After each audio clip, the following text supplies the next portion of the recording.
नमस्कार भाविक भक्त हो, आपल्या यूट्यूब वाहिनीवर आपल्या सर्वांचे मनपूर्वक स्वागत आहे। आपणावर श्री गणेशांची कृपा राहो, आपल्या आयुष्यात सुख समृद्धी येवो। आपणास संकष्टी चतुर्थीच्या हार्दिक शुभेच्छा। तर आजचा आपला विषय आहे संकष्टी चतुर्थीला उपवास का करतात किंवा संकष्टी चतुर्थीचे महत्त्व काय आहे। संकष्टी चतुर्थीच्या बाबतीत पडणारे सर्व प्रश्नांचे उत्तर ह्या व्हिडिओत देण्याचा मी प्रयत्न करेन। संकष्टी चतुर्थीचा उपवास केल्याने आपल्या आयुष्यात काय काय बदल होतात किंवा जे जण संकष्टी चतुर्थीचा उपवास करतात त्यांच्या आयुष्यात काय काय बदल झालेले आहेत हे मी तुम्हाला आज सांगणार आहे। तर चला व्हिडिओला सुरुवात करूयात। संकष्टी चतुर्थीचे महत्त्व म्हणजे विघ्नहर्ता गणपतीला समर्पित असलेला दिवस, जो संकटे दूर करण्यासाठी, सुख समृद्धी, बुद्धी आणि संतती प्राप्तीसाठी पाळला जातो। या दिवशी निर्जला उपवास करून चंद्रोदय झाल्यावर चंद्राला अर्घ्य देऊन गणपतीची पूजा केली जाते आणि त्याचे आशीर्वाद मिळवले जातात, ज्यामुळे जीवनातील सर्व अडथळे दूर होतात। हिंदू पंचांगानुसार कृष्ण पक्षात येणाऱ्या संकष्टी चतुर्थीस संकष्ट चतुर्थी किंवा संकष्टी चतुर्थी म्हणतात। प्रत्येक गणपतीच्या ठिकाणी हा दिवस विशेष भक्तिभावाने साजरा होतो। गणेशाच्या उपासनेत या दिवसाचे महत्त्व विशेष आहे। चंद्रदर्शन हा या व्रताचा महत्त्वाचा भाग आहे। जर तुम्ही संकष्टी चतुर्थीला व्रत करत असाल तर तुम्हाला माहीतच असेल की चंद्रदर्शन ह्या दिवशी किती महत्त्वाचे आहे। तुम्ही चंद्राला अर्घ्य या दिवशी दिलेच पाहिजे।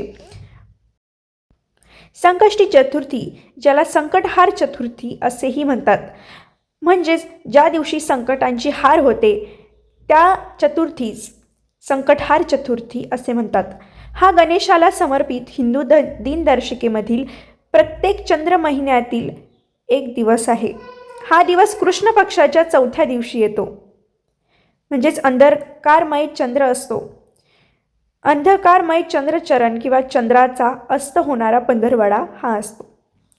ही चतुर्थी मंगळवारी आली तर तिला अंगारकी संकष्टी चतुर्थी म्हणतात।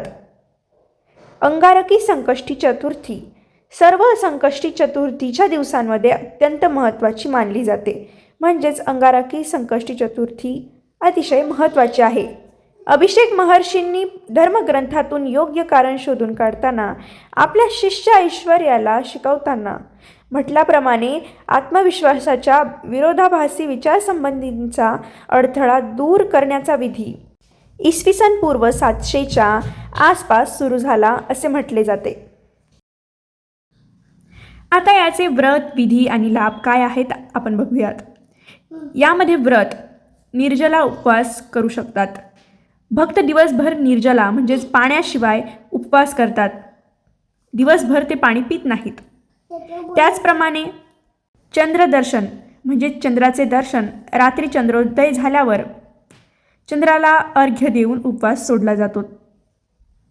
म्हणजे ज्याप्रमाणे आपण सूर्याला अर्घ्य देतो त्याचप्रमाणे चंद्राला अर्घ्य दिले जाते आणि मग उपवास सोडला जातो। आता अंगारकी संकष्टी चतुर्थी, जर संकष्टी चतुर्थी मंगळवारी आली तर तिला अंगारकी चतुर्थी म्हणतात, म्हणजेच विशेष असे तिला नाव नसते। पण संकष्टी चतुर्थी जर मंगळवारी आली तर तिला अंगारकी संकष्टी चतुर्थी म्हणतात आणि ह्या चतुर्थीला जास्त महत्त्व दिले जाते। थोडक्यात संकष्टी चतुर्थी हा गणेशाच्या कृपेने जीवनात सुख, शांती आणि यश मिळवण्यासाठी अत्यंत महत्त्वाचा दिवस आहे।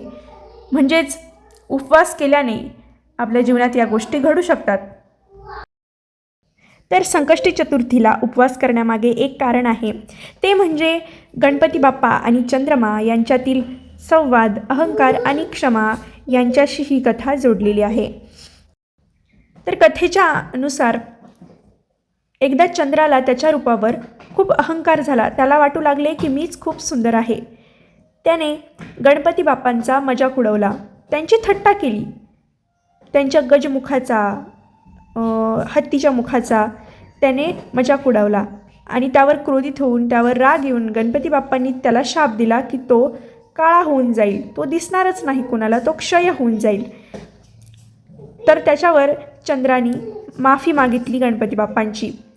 तर गणपती बाप्पांनी शाप मागे न घेता त्याला म्हणाले की तुझा शाप मी मागे घेणार नाही, पण तू पूर्ण काळा न होता मी तुला थोडासा प्रकाशमय होण्याचा मी तुला वरदान देतोय. तर असं म्हटलं जातं की चंद्राला त्याच्या सुंदरतेवर अभिमान होता ठीक आहे, पण त्याला त्यावर गर्व होता. तो अतिशय गर्विष्ठ झाला होता आणि त्या अहंकारी वृत्तीमुळेच त्याने गणपती बाप्पांच्या गजमुखाचा त्याने थट्टा केली होती आणि त्यांच्यावर हसला होता. तर गणपती बाप्पांनी त्याला शाप दिला होता की तो पूर्णतः काळा होऊन जाईल, म्हणजेच अदृश्य होऊन जाईल.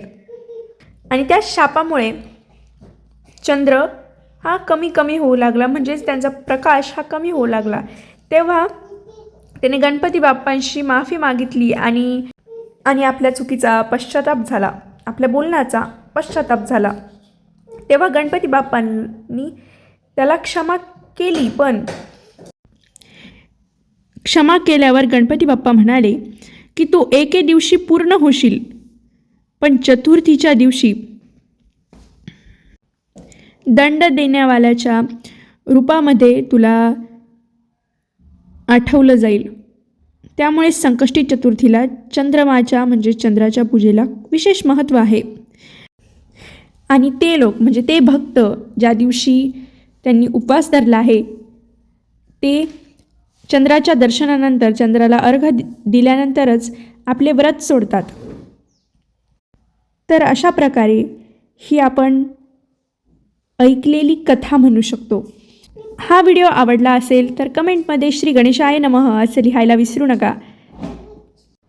असेच नवनवीन व्हिडिओ घेऊन आम्ही तुम्हाला भेटत राहू.